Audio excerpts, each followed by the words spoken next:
Okay, so we're talking the lining and boning the lining.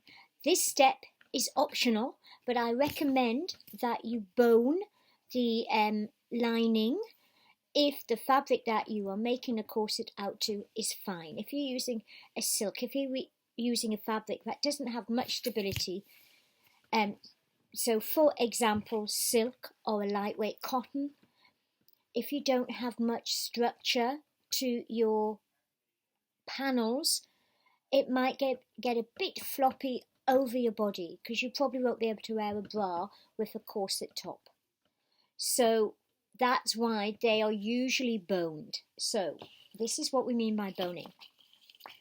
If you have a look, this is what you get from Spotlight, okay? And it comes by the meter, comes in white or the black, and it's always used on wedding dresses. If you have a look at a formal dress too, you'll probably see it on the top of a formal dress if it's like a bustier and needs to be fitted and structured. So you can buy this. This is called coiled boning, and this is what the traditional corset makers tend to use. This one and this one. They're the two that is used mainly by people who do corsetry underwear. Usually has this type. But home dressmaking, which is where we're at, uses this. And have a look at it. It's similar to a cable tie. And if you check on the internet, there's lots of places that say use cable ties. So if you can't get hold of any of this, you could go out to the $2 shop and buy a pack of long length cable ties, and that will work. But this is optional. I recommend it for the finer fabric. If you're using denim, probably get away with not doing it. You do have to factor into your timing. If you're running out of time, it's better to meet a deadline, so you would make it unboned. But this is how you do it. I'm going to show you. So I'm using bias binding tape. It's cut on the bias, called bias binding, because it's on the 45 degrees, the bias. So it has a bit of stretch, a bit of flexibility to it. But I have seen people bone corsets just with ordinary ribbon. It's up to you. We have this at school. You're very welcome to use it. So I have pinned a cross raise. So a cross like this, because I am wanting to be able to turn over to on the front, and I'm going to tack it from this side. So just check that you have placed it. Let me show you.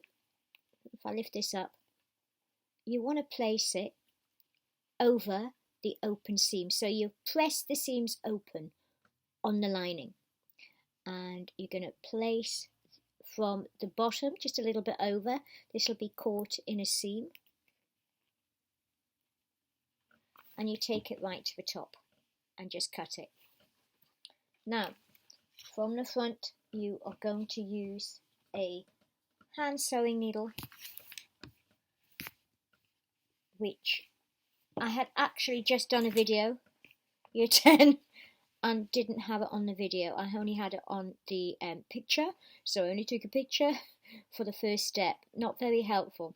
So can you see I've tacked it through the middle? Okay, so I've taken the seam and I'm going to tack this through the middle. I haven't bothered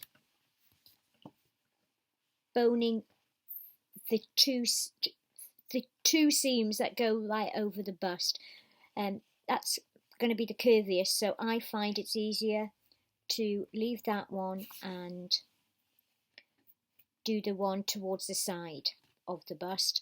Now some people, if you have a look at the instructions, if you have a look online at tutorials, they often do every single one.